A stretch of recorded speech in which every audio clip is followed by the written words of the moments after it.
आज़ादी दिवस मना रहे हैं, लेकिन यह आज़ादी हमें उपहार में नहीं मिली है। इसके लिए एक लंबी यात्रा करनी पड़ी है, आज़ादी की यात्रा। इस यात्रा में हजारों लाखों लोगों ने अपनी जान की कुर्बानी दी। 1919 जलियांवाला बाग। आज हमारी बैसाखी का दिन है, लेकिन पूरा पंजाब बैसाखी नहीं मनाएगा। हम सब बैसाखी नहीं मनाएंगे।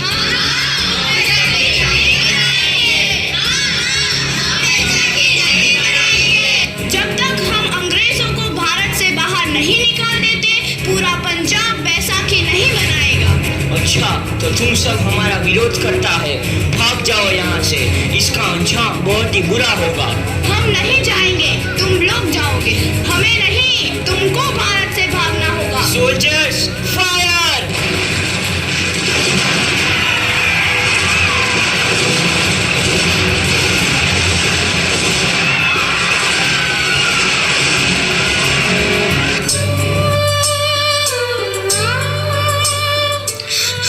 ये जमीन हमारी, ये धरती हमारी, ये खेत हमारे।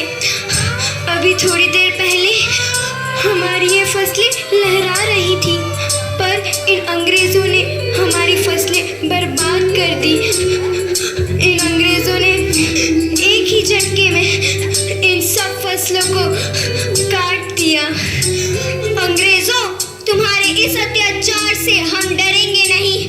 इस अत्याचार का बदला लेकर रहेंगे। हम आजादी लेकर रहेंगे। जलियांवाला बाग हर हिंदुस्तानी की आंख नम कर गया। इस कांड में कितने मासूमों की आहुति चढ़ गई। इतनी हैवानियत से इंसानियत कत्ल कर दी गई। जलियांवाला बाग के हत्याकांड ने आज़ादी की आग में घी देने का काम किया। मासूम औरतों, बच्चों की दर्द भरी चीखें और सिसकियां इनकलाब का गूंज बनकर उभरी। लाला लाजपत राय, भगत सिंह, राजगुरु, सुखदेव सरीखे क्रांतिकारियों ने भारत की इस जमीन से विदेशी दरिंदों को निकाल फेंकने के मंसूबे मजबूत कर लिए।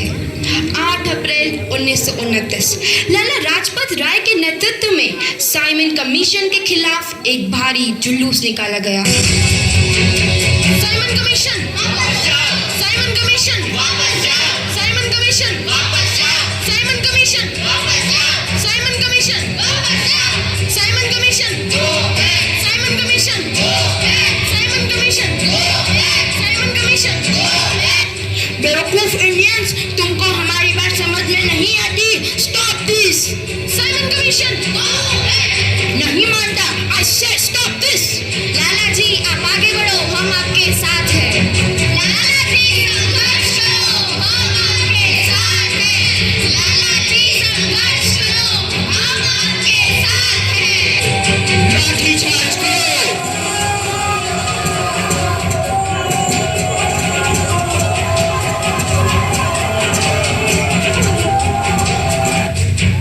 लाला जी को तो बहुत गहरी चोट लगी है। उनका सर फट गया है। मेरे शरीर में लगी एक एक लाठी अंग्रेजी सरकार के कफन में कील का काम करेगी। ये आजादी की लड़ाई रुकनी नहीं चाहिए। ये जिम्मेदारी मैं तुम सबको सौंप कर जा रहा हूँ। लाला लाजपत राय की दर्दनाक मौत के बाद भगत सिंह, सुखदेव, राजगुरु वतन के इन मतवालों के खून में ऐसा उबाल आया जिसका सामना करना अंग्रेजी सरकार के लिए मुश्किल हो गया। अंग्रेजों को करारा जवाब देने के लिए स्कॉट और सैंडर्स को मारने की रूपरेखा रची गई।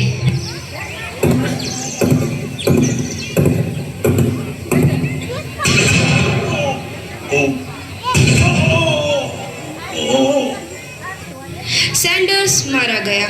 चारों तरफ तहलका मचा था। दीवारों पर लिखा था, लाला जी की मौत का बदला ले लिया गया है।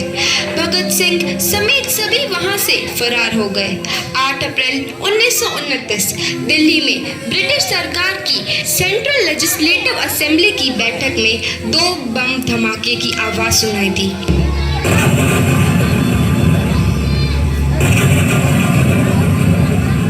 इन धमाकों ने अंग्रेज अंग्रेजी हुकूमत को हिलाकर रख दिया।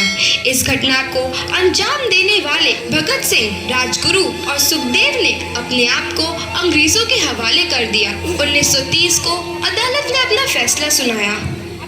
मुलजिम भगत सिंह, मुलजिम राजगुरु, मुलजिम सुखदेव को दफ़ा 121 और दफ़ा 302 के तहत ये अदालत तीनों को मुजरिम करार देती है और इस गुस्ताखी के लिए ये अदालत इन तीनों को सजाए मौत की सजा सुनाती है। सरफरोशी की तमन्ना अब हमारे दिल में है, देखना है जोर कितना बाजुए कातिल में है। भगत सिंह और किशन सिंह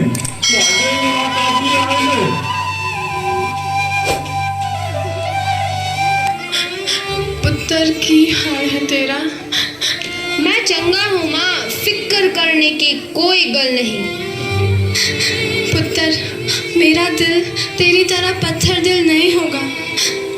तेरी ये गला सुन के मेरा कलेजा फटे जा रहा है। माँ, मेरा दिल कोई पत्थर जैसा नहीं है, एक वतन परस्त का दिल है जो मेरे देश प्रेम के जज्बे को ताकत देता है। बेटा, मेरा लाल।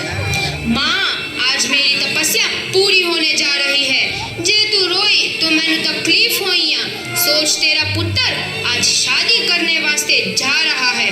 फर्क केवल इतना है, वो घोड़ी पर नहीं फांसी पर चढ़ने वास्ते जा रहा है। आज तू क्रांतिकारी की माँ है, कल तू एक शहीद की माँ होगी। माँ। पुत्र भगत, तू इतनी छोटी उम्र में हम सबको छोड़ के चला जाएगा। तूने जिंदगी में देखा ही क्या है पुत्र? मैंने अपनी माँ देखी है, जिसने मुझे एक ही बात बताई है कि बेटे, अपने देश के लिए एक बार मरना 100 बार जन्म लेने के बराबर होता है। अच्छा माँ, अब आशीर्वाद दे, आखिरी बार विदाई लेने का समय आ गया है। भगत, मेरे लाल।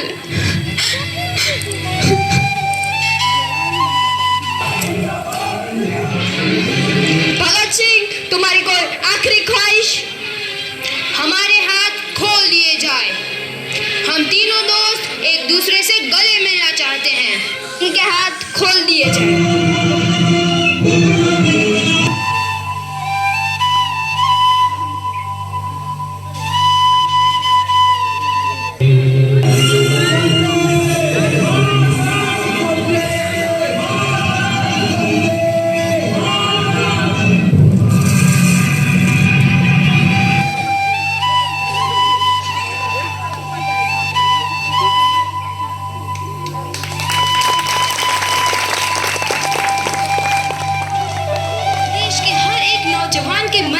आजादी की नई उमंग हिलोरे लेने लगी। अंग्रेजों भारत छोड़ो का नारा जोर पकड़ रहा था। सबने एक आजाद भारत का सपना देखना आरंभ कर दिया था। हर कोई अपने अपने ढंग से इस महायज्ञ में अपनी आहुति दे रहा था। सुभाष चंद्र बोस, रानी लक्ष्मीबाई, तात्या टोपे और मंगल पांडे जैसे शहीदों की कुर्बानी रंग लाई। 15 अगस्त 1947 को भारत आजाद हुआ।